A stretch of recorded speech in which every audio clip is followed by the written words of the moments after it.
Dassault Systèmes ne va pas mourir à cause de l'IA ou ce genre de choses-là. Ça, c'est quelque chose il faut même pas avoir un doute par rapport à ça.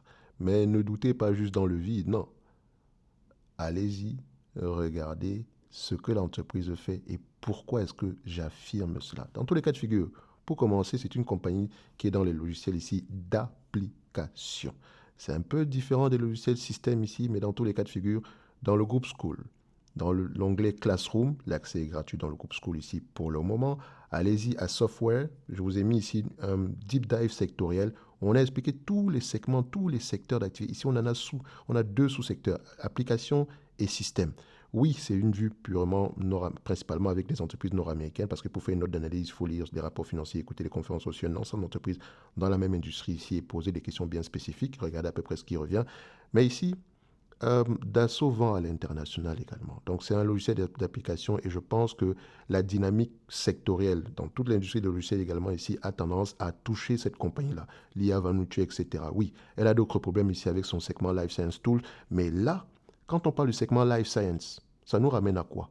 À l'industrie de la santé, au secteur de la santé de manière globale. Et dans le secteur de la santé, vous avez ici les fournisseurs ici de technologie, donc et healthcare technology. Ça touche également ici tout ce qui concerne ici les life science tools and services, donc toutes les entreprises ici qui offrent ici des, des, des, des, du matériel, enfin des outils ou bien des services pour le segment des sciences de la vie globalement.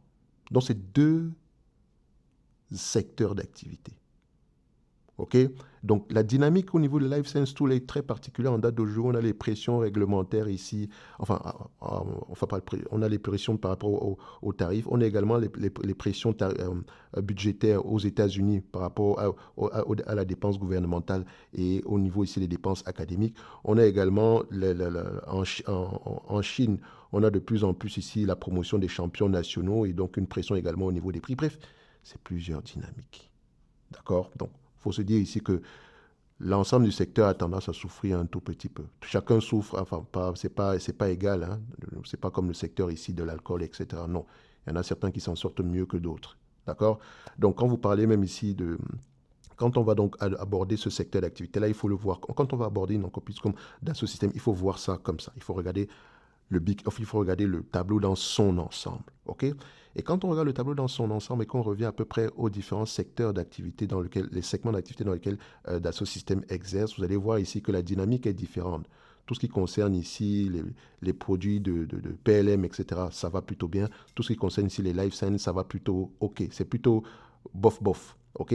Mais ce qui a encore plus énervé le marché, c'est que l'entreprise a fait une autre acquisition dans le même secteur ici qui est censé, voilà, qui ne tire pas la croissance vers le haut, on va le dire comme ça. Donc, tout ce qui concerne ici le segment avec le Medidata, etc. Ils ont acheté une entité ici et le marché n'est pas content. Enfin, techniquement, il y a des craintes parce que l'histoire qu'on avait vendue avec Medidata, bon, ce n'était pas trop ça. D'accord? Mais ils continuent à investir dans ce segment-là. Donc, parce qu'ils considèrent que c'est un relais de croissance. Et c'est à ce niveau-là qu'on doit interroger la stratégie du management. N'interrogez pas la stratégie du management parce que vous n'aimez pas les chiffres, etc. Regardez à peu près pourquoi est-ce qu'ils le font. Est-ce que c'est normal de continuer à faire une acquisition dans ce secteur d'activité? Est-ce qu'il y a une croissance ici? Est-ce que ces acquisitions-là sont complémentaires? Encore une fois, on revient à la problématique que j'ai développée ici, à savoir la consolidation des éditeurs de logiciels.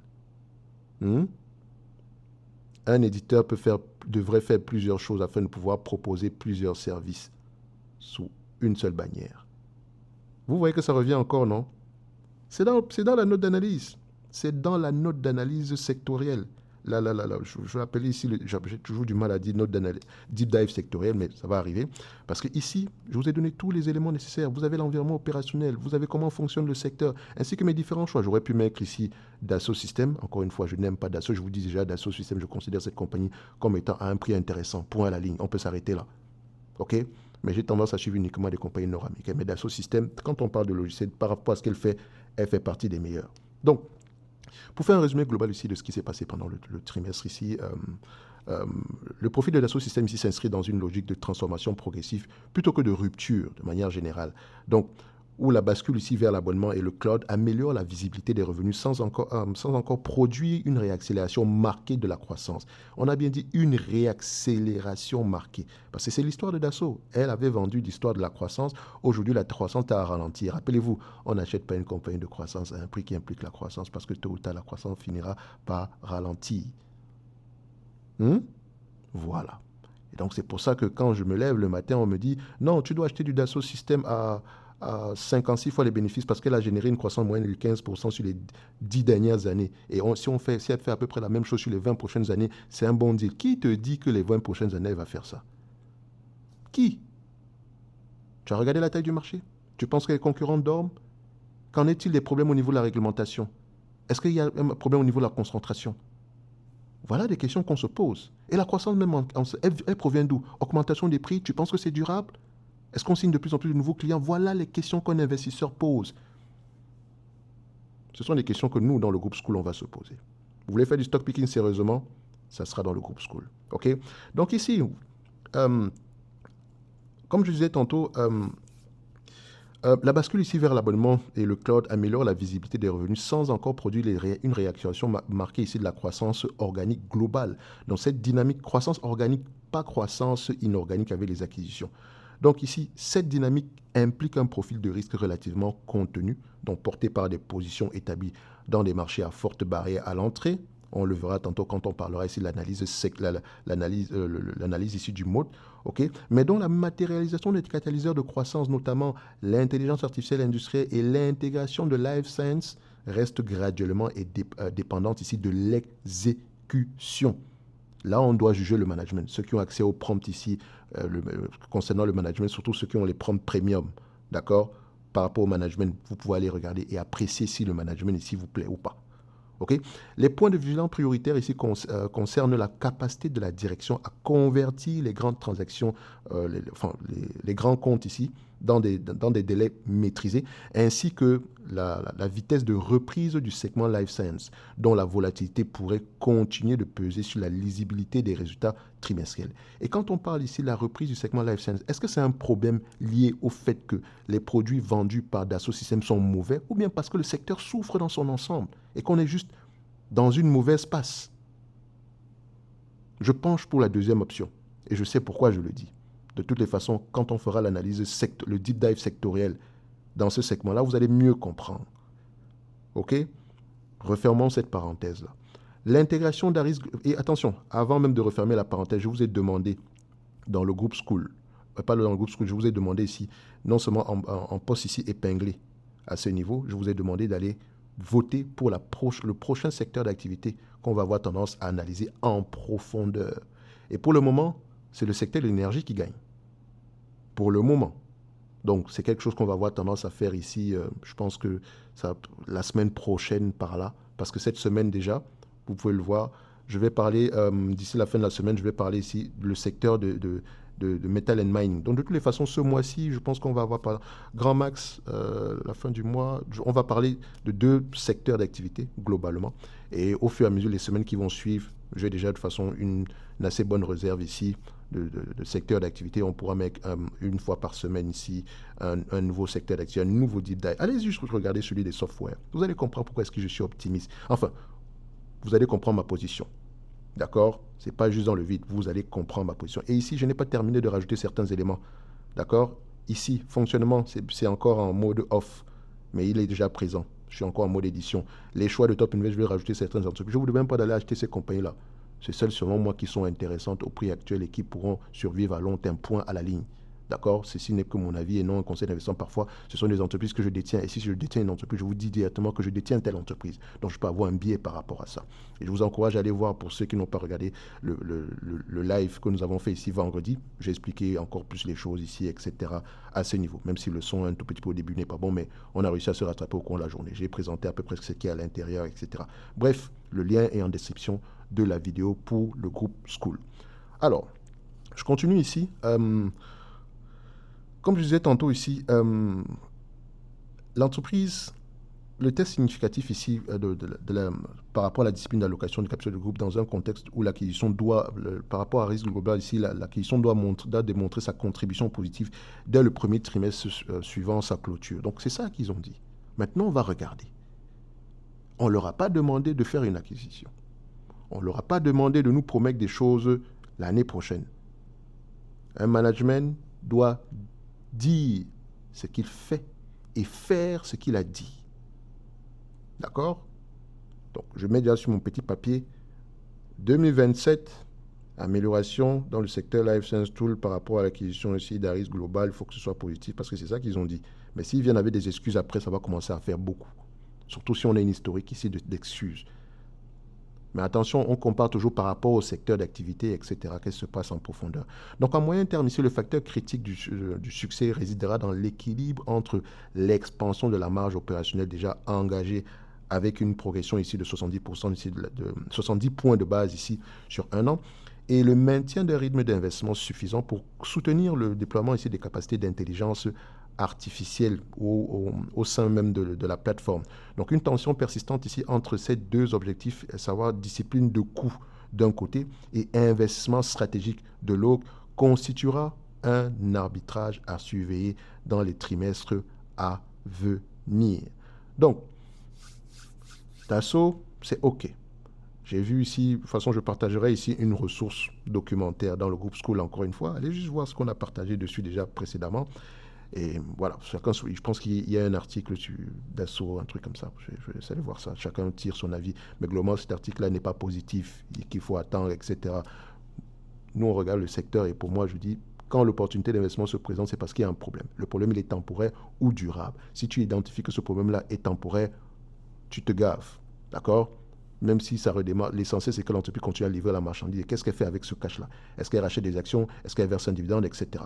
Bref, ici, en termes de chiffres, on voit la croissance du revenu. En termes de marge, vous voyez quoi ici? On a des marges nettes de plus en plus en croissance. OK? Mais n'allons pas très vite. Regardons un peu Dassault Systèmes du point de vue ici. Prenons le point de vue ici, avantage concurrentiel. Est-ce qu'elle a un avantage concurrentiel? Si oui, comment cet avantage concurrentiel-là s'appelle? L'avantage concurrentiel, il est large, il est stable et il est lié uniquement globalement ici au coût de changement, qui est l'avantage concurrentiel dominant, l'actif incorporel qui est codominant et l'effet de réseau. D'accord? Au niveau du coût de changement, concevoir un avion ou une voiture avec un logiciel 3D, ce n'est pas juste utiliser un outil. L'IA va nous tuer. C'est y stocker des décennies de données de conception, y former des milliers d'ingénieurs. Cette partie est très importante. On formait les milliers d'ingénieurs là où? À l'école. Et si on les a formés sur les logiciels de Dassault Systèmes, vous pensez qu'un employeur va avoir tendance ici à les reformer à nouveau? Ça prend du temps. Donc, quand ils sortent de l'école, ils sont déjà programmés. C'est pour ça que dans les écoles, parfois, c'est gratuit. Vous pensez que c'est parce qu'ils vous aiment bien? C'est parce qu'ils savent que demain, quand vous serez sur le marché du travail, eh ben, vous saurez déjà utiliser ce logiciel-là qui est demandé généralement par les employeurs ici. Ce qui veut dire que l'employeur n'aura peut-être pas le choix de continuer à utiliser du Dassault. Ce n'est pas anodin, les amis. Donc, regardez souvent le taux d'adoption de ces éléments-là dans les écoles. Ce sont des métriques comme ça qui, en surface, ça n'a pas d'importance, mais en profondeur, quand on regarde bien, c'est très, très important pour demain. D'accord? Y former des milliers d'ingénieurs, y connecter toute une chaîne de fournisseurs qui doivent utiliser des fichiers compatibles, changer de logiciel conception au milieu d'un programme industriel, quand que ce soit un nouvel avion qui se conçoit généralement que 10 et 15 ans, serait extrêmement risqué et coûteux. C'est ce qui explique la fidélité quasi totale des grands groupes aérospatiaux et automobiles à Dassault. Donc, si le secteur aérospatial se comporte bien, Dassault gagne de l'argent. Si le secteur ici automobile souffre, Dassault souffre. Suivez mon regard. Dassault est perçu comme une référence technologique dans les industries et les plus exigeantes, que ce soit l'aéronautique, la défense. Ah, la défense, ça va? Salut, coucou, ça se passe bien? Ça va bien se passer? Est-ce qu'il y a une opportunité de croissance là-bas à long terme? Donc, par ricochet, on est bien positionné pour merci, vous connaissez la conclusion. Donc, cette réputation se traduit directement en position de marché et en marge. Selon une analyse ici de S&P, Dassault occupe une position de numéro 1 solidement établie et distante dans le PLM avec environ, et ça, son business principal, avec environ 29% de part de marché sur ces marchés principaux contre 22% pour Siemens PLM, 10% pour PTC dont on a parlé sur cette chaîne et 9% pour Autodesk dont on parlera également, qui fait partie également de tous les logiciels, etc. Et qui, voilà, selon moi, ça peut être intéressant. Donc cette avance ne s'est pas construite en un jour. C'est le résultat de décennies d'expertise sectorielle très difficile à répliquer. Effet de réseau. Contrairement à SAP ou Workday, la raison pour laquelle il mentionne ces deux entreprises, c'est parce que je lui ai posé la question plus haut. Dassault bénéficie d'un vrai, mais ciblé effet de réseau. Identifié explicitement par Morningstar sur son produit de CAO pour le marché intermédiaire, qui est à peu près SolidWorks ici. Donc, plus il y a d'ingénieurs formés sur ce logiciel et plus il y a de sous-traitants fournisseurs ou bien de fournisseurs qui l'utilisent pour échanger des fichiers de conception compatibles, plus il devient ici difficile pour une entreprise cliente de s'en passer. Un peu comme un standard de fait dans l'industrie. Cet effet reste toutefois concentré sur SolidWorks et le marché intermédiaire, pas sur l'ensemble ici du portefeuille de 3D expérience. En ce qui concerne ici les risques, etc., voilà, vous avez la concurrence, etc., mais bon, ça c'est autre chose. Mais je lui ai posé une autre question. Je lui ai demandé, parce que c'est le segment Life Science Tools qui a tendance ici à inquiéter le monde, parce que ici, enfin, c'est pas ça, je n'ai pas ça ici, où est-ce que j'ai mis cet élément-là? Bon, c'est pas plus grave que ça. On va rester à peu près à ce niveau. Donc, je lui ai posé une autre question. Et cette fois-ci, une question concernant uniquement le segment Life Science Tool, enfin Life Science de manière générale, excusez-moi si je dis toujours Life Science Tool. C'est simple, hein, Dassault Systèmes, entre parenthèses, uniquement le segment des sciences de la vie et de la santé. Point. Et là, il va avoir tendance à analyser ce segment-là uniquement. Le mot ici, il est étroit, il est plutôt stable. Il n'est pas en déclin. Attention, il mentionne ici que la croissance du chiffre d'affaires en baisse, à ne pas confondre avec l'érosion du mode. Ça n'a rien à voir. La croissance du chiffre d'affaires est en baisse. Donc ici, le mode dominant, c'est le coût de changement, qui est lié à la validation réglementaire. Ce segment regroupe ici Medidata, logiciel d'essai clinique, et BioVia, logiciel ici de recherche scientifique. Et quand on parle d'essai clinique, on est en plein patent cliff. Le volume de recherche d'essais cliniques va augmenter. C'est une tendance de fond qui est là. Bonsoir, Medspace, IQVIA, ICLR. Je continue. Et BioVia, on a ici le segment ici. Ce segment regroupe Medidata et BioVia, donc logiciel ici de recherche scientifique, logiciel d'essai clinique, logiciel de recherche scientifique et logiciel de pharmacovigilance réglementaire. Ça fait 3 éléments dans le même secteur. Maintenant, qui fait quoi? Pourquoi c'est important? À qui est-ce qu'on vend? Logiciel d'essai clinique s'adresse à qui? Recherche scientifique s'adresse à qui? Pharmacovigilance réglementaire s'adresse à qui? Donc, c'est un mot réel, mais plus disputé que celui-ci de son cœur de métier, les PLM industriels de Dassault. Donc, Medidata reste un partenaire de confiance pour les 19 des 20 plus grandes entreprises pharmaceutiques. Mais la division Sciences de la vie qui héberge l'activité d'essai clinique de Medidata a vu son chiffre d'affaires reculer ici de 2% ici en 2025. Bon, ça c'est un commentaire, mais après on pourrait l'actualiser ici. Donc, je pourrais lui demander uniquement de me donner les informations des 6 derniers mois, d'accord, ou bien qui datent uniquement de 2026. Donc, le deuxième mot ici, c'est le coût de changement. Donc, un logiciel utilisé pour gérer un essai clinique ou une soumission réglementaire n'est pas un simple outil de productivité. C'est un système validé au sens réglementaire. La FDA, l'EMA, donc intégré ici dans des processus qui doivent rester traçables et auditables sur plusieurs années. Changer de plateforme en cours d'essai clinique ou reconstruire tout un système de pharmacovigilance est extrêmement risqué et coûteux. Un peu comme changer de moteur d'avion en plein vol. C'est ce qui explique des taux de rétention très élevés sur ce type de logiciel. C'est pour ça qu'on doit toujours regarder au niveau de Medidata, etc., quels sont les taux de rétention si on a des informations par rapport à ça. Donc, par rapport à l'actif incorporel, ici, Medidata a une solide réputation historique dans les essais cliniques, mais contrairement au PLM ici de Dassault, où elle est indiscutablement numéro 1, ce segment est un véritable combat à 2, voire à 3.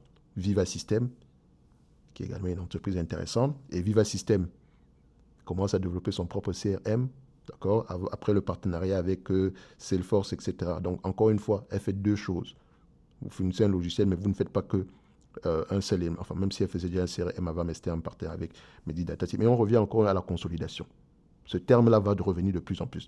Donc, Viva System est perçu comme, par de nombreux utilisateurs comme une alternative au moins aussi bonne, donc parfois meilleure en termes d'ergonomie. Moi, je ne sais pas, je n'ai jamais utilisé ça ici, mais je pourrais aller vérifier pourquoi est-ce qu'ils mentionnent. On va aller vérifier ici les forums, etc. Qu'est-ce qu'ils disent. Donc, et en parlant de ça, excusez-moi, j'aime faire des... Je ne sais pas que j'aime, mais parfois quand je parle, il y a des choses que je me rends compte que je ne les ai pas mentionnées.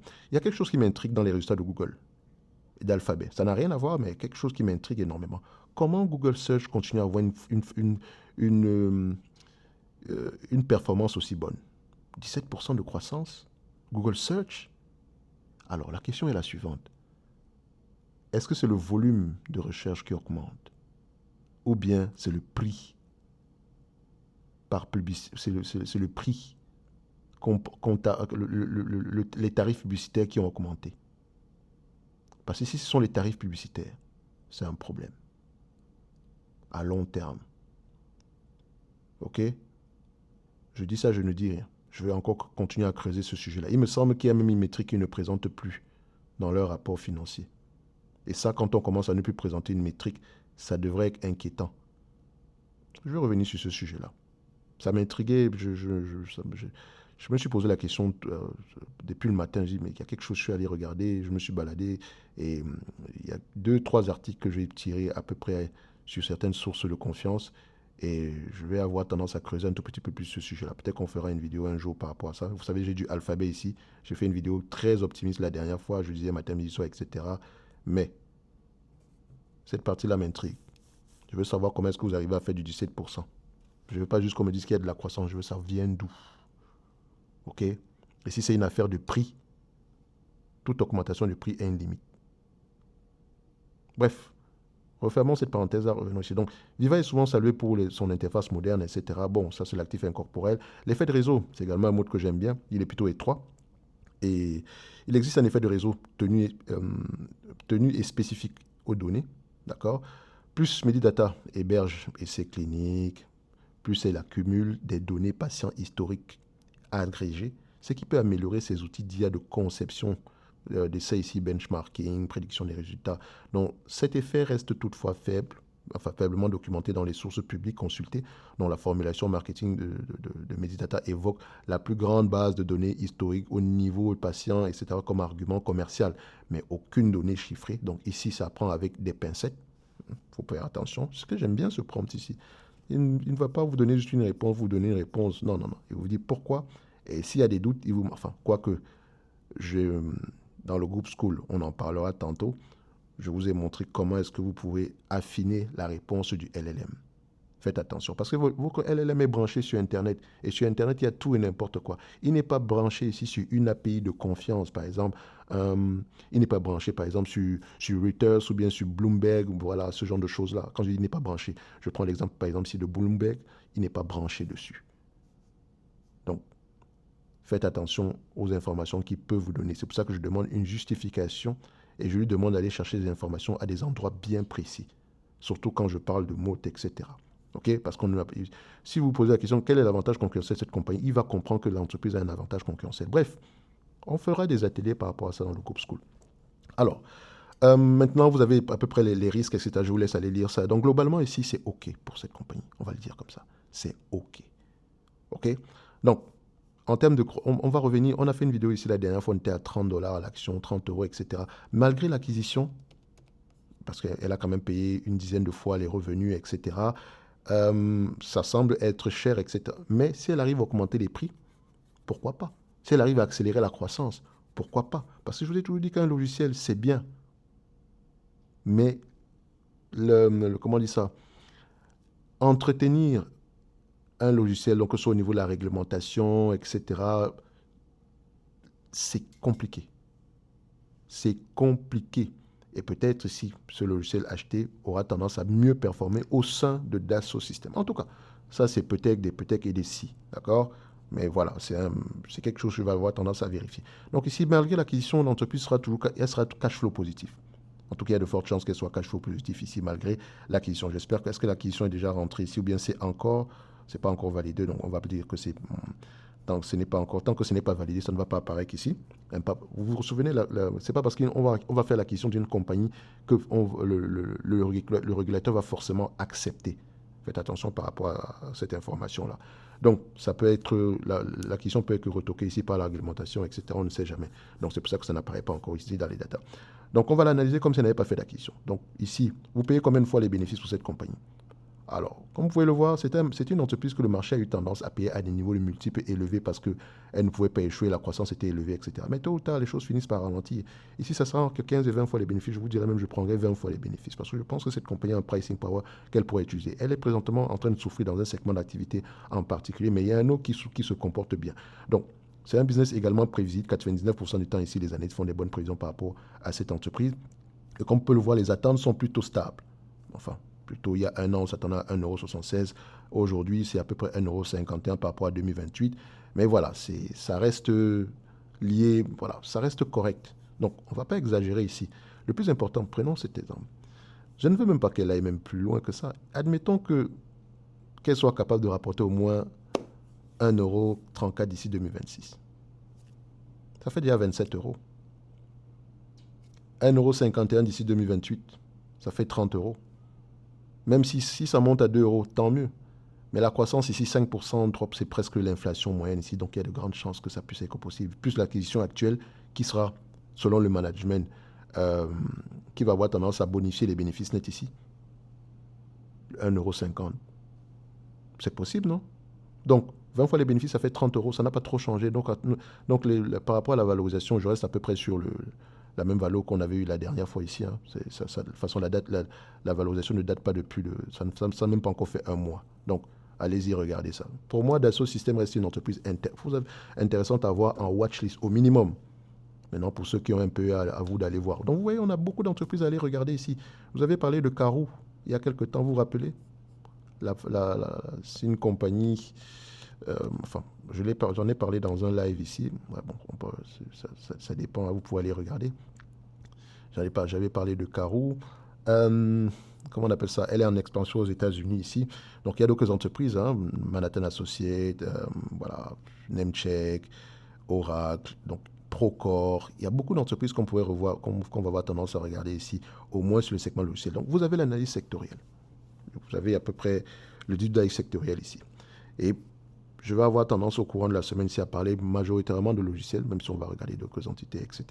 Mais sur Dassault Systèmes, s'il vous plaît, allez au-delà du narratif. Ce qu'on vous donne en date d'aujourd'hui, c'est déjà pas mauvais.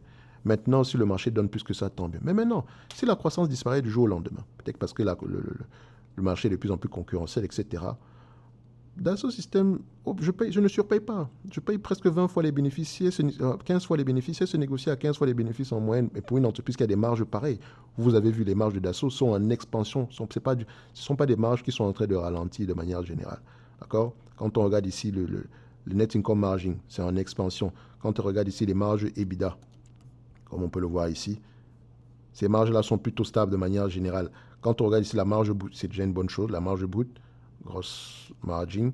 On a des marges brutes ici aux alentours de 84%, les amis. Et encore, ça augmente même encore un tout petit peu. Donc, globalement, c'est pas une entreprise c'est une entreprise qui est très bien positionnée pour souffrir dans le futur.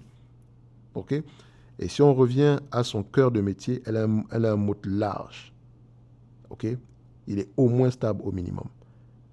En tout cas, je ne suis pas là pour vous vendre du Dassault Systèmes, hein, mais concentrez-vous sur les éléments qui comptent réellement. Vous êtes des investisseurs, vous avez une entreprise ici, on vous demande d'acheter en date d'aujourd'hui. Je dis bien en date d'aujourd'hui, on vous demande de payer 20 €. Je dis bien 20 €, un business qui pourrait vous rapporter 1,50 € d'ici 2028. Même si c'est 2029, si elle vous reverse la totalité de bénéfices en dividendes, vous avez 7,50. 7,50%. Évidemment, elle ne rachète pas les actions, etc. Ça, je n'aime pas. Mais voilà, pour moi, ils ont une vision à long terme. S'ils continuent à double down sur le segment Life Science, le but, c'est de comprendre la stratégie. Pourquoi est-ce qu'ils le font, etc. Ils ont dû sans doute dérouler cette stratégie-là durant ici l'investor, enfin, la journée des investisseurs. Bref, je parle beaucoup, je vais m'arrêter là. Je ne sais même pas combien de temps cette vidéo va faire, excusez-moi, mais j'ai beaucoup de choses à dire parfois. Donc, je vais m'arrêter là. pour que vous puissiez vous-même continuer, savoir regarder en profondeur par rapport à cette compagnie, identifier les concurrents, etc. Mais en tant que logiciel d'application, Dassault Systèmes fait partie des entreprises qui seront difficiles à tuer par l'IA. Voilà, point. Et poser la question aux gens qui utilisent ces logiciels-là. Donc, ceci n'est que mon point de vue et non un conseil d'investissement. Comme d'habitude, je me réserve le droit de me tromper. Les amis, rejoignez le groupe School maintenant. Vous pouvez encore voir ce qu'il y a à l'intérieur. À partir de dans quelques jours, ça ne sera plus le cas. OK? Donc, allez-y, regardez la note d'analyse sectorielle. Faites-vous un avis. Regardez les ressources. Posez des questions. Et on se dit à bientôt.